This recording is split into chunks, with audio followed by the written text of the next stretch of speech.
Well, welcome back to Ottoman Asia, Cambodian style. Today we're doing something totally different. And I'll tell you why it's totally different. One, we had 5 different camera angles. And 2, it's a collab with some friends of mine, Alissio and his lovely wife, Eleonora from Italy. I'll put down, yeah, one of those things. But yeah, it was pretty wild editing this. I put a lot of work into it. But we were interviewing a monk at Wat Damnak. So let's go to Wat Damnak. Good morning. My name is Nan. I'm an assistant director at Wat Damnak Learning Center. I've been here becoming a Buddhist monk for 12 years. So many young people get into the pagoda because they are orphans or because they are from poor families that cannot afford a proper education for their children. Does the pagoda life give them more opportunities in terms of education? Thank you. As we can see that in everyday life, you see many people, especially young Cambodian children, come to pagoda. So what is the pagoda? From my own perspective, pagoda is the school, school is the pagoda. We provide equal opportunity to everybody who needs education in our monastery. The pagoda is not only a space for praying, but a space for other activities too, right? Yeah. Are those activities open to public for people that come from outside? You are right. Here is a public place, even though it is the pagoda, but beside the word pagoda, it's the school for unwealthy children to access education with a sense of community. And would you like please tell us about your story? How did you end up choosing this path? Okay, my story of becoming a monk, I became a monk unintentionally. Let me give a little bit about my story. In 2011, when I first moved from my hometown to Siem to access grade 12 education. In that time, I was a boy who went to high school in the morning. After returning from school, I served the Buddhist monk in my pagoda. After I finished grade 12 successfully, I was required to experience a Buddhist monk for at least 1 week or 1 month. I say, okay, after 1 week and 1 month, now it's 12 years. Because being here is a peaceful place, a quiet place to develop my inner capability and also my life skill. So this is a kind of my story how I end up here. Thank you. In the Western world, in Italy, for example, the place where I come from, we have this mental image of monks that is a bit new agey. We picture them as peaceful people, of course they are, but always smiling, welcoming. But in my experience here in Siem Reap, sometimes they look a bit austere or not very smiling or warm or friendly. Why is that? You think there is because of a code of conduct to keep distance from the outside world? Maybe some of them are shy or what else, or maybe it's just my perception. Okay. I'm trying to answer your question my best and focus on my personal observation. Some children or people raised in a very bad situation can be abusive or alcoholic society, and they feel scared to talk to people and to see strange people, especially foreigners.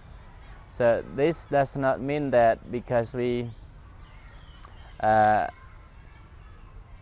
feel really upset with that situation, but because of where they grew up.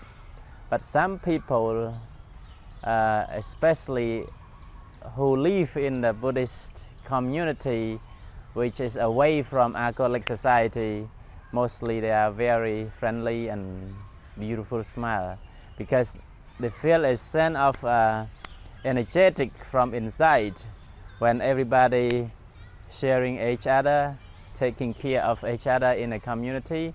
So whenever they meet new people, they will be starting with smiling face. Thank you very much. I know that Buddhist monks recite their prayers in a Pali language that has Indian origins, and it is the official language of the Theravada Buddhism. But I also know that common people like we, or people living in the city and the village, should refer to monks with the proper words, in the proper language. Use the right words for salutations, for example. How does it work? Can you explain, please, to us a different language? Okay, thank you. This will be a beneficial question, and we should practice together. Because Cambodia has different version of language used regarding to different people, different position in the country.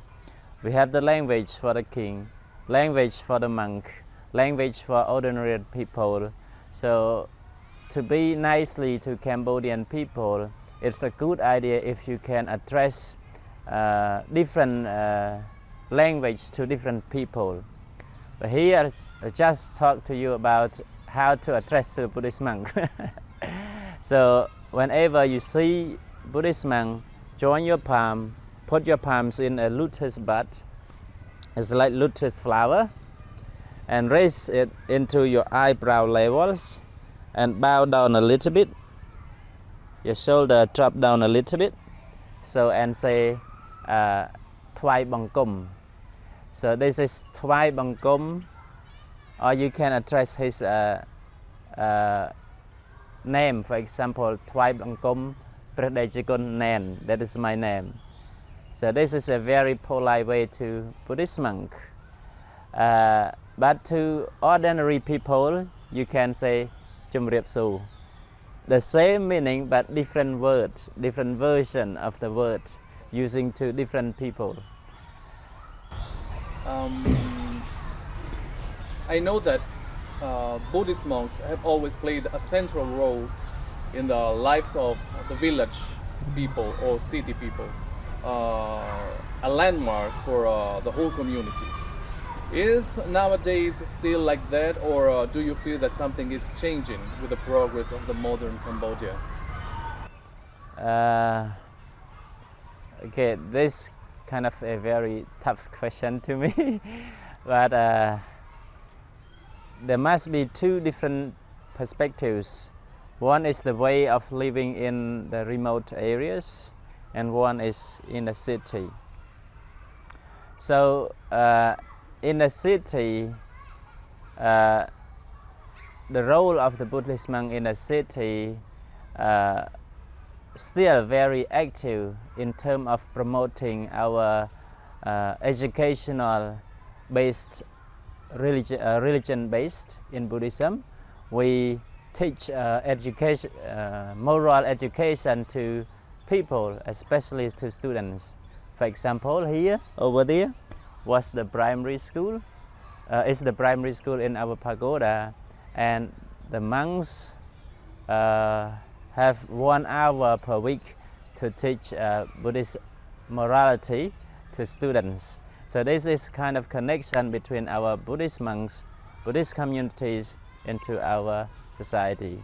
And in the rural area, pagoda is also a very significant role in terms of promoting a very good deed-based, good action-based, when every people, especially in free time, on holiday, so they go to Buddhist pagoda and to do good action, making connection with Buddhist monks. In which situations common people come to the pagoda to maybe for help or benediction or something like that? So the reason they come to pagoda, first in a city, for education, for celebration. For celebration, it's also in the rural area. People in the rural area come to the Buddhist pagoda is for celebration. And what kind of celebration? Can be our traditional based tradition, or can be a real Buddhist celebration in the pagoda. So the purpose of coming to the pagoda. On top of that, they will have a good time to communicate with the Buddhist monks. And our role is to integrate, to share about Buddhist disciplinary to them, how to live peaceful life. Of course. I have one last question for you, and that's about dogs. Okay. There are a lot of dogs, stray dogs here in Cambodia, in the streets. But I noticed that here at the pagoda you take care of them. Especially you are always followed by a bunch of dogs and some of them are like your shadow. They follow you everywhere. Is that a form of compassion that for animals that monks have, or is it just you having this passion and love for dogs and animals? Okay, wow, it's not only my story, but to the dog story. So first of all, I just would like to tell you that we got about 40 dogs here. They live different parts in the monastery, and I got 12 dogs in my area. So come back to your question, is it related to compassion we provide to the dogs? In Buddhism, mainly we focus on develop our compassionate care and share it to everybody. It doesn't matter to only human, but to any type of life forms. I personally not a fan of dogs and cats. I don't really hate them and I don't really love them. But when I come here, people brought their dogs and cats and placed in monastery. And first I thought that if I don't take care of them, who will take care of it? Because they are abundant. So first I started to take care of them, and later on they follow me everywhere I walk in the monastery, especially in the morning when I get up from my room. I got out from my room, I walk, they are waiting in front of the doors and follow me. And this is kind of healing my mind too, when I see the dogs really get involved and love with me, so it's healed my mind. Generally, I believe that this is the kind of compassion I provide to them. And they are my shadow. Pukran over there. Yeah. Okay. Akon, thank you so much for your question. Akon Chran. Well, I hope you liked that video as much as I enjoyed editing it. No, it was a challenge. And of course, everybody knows this. If you're still here, you're my #1 fans. See you later. Bye.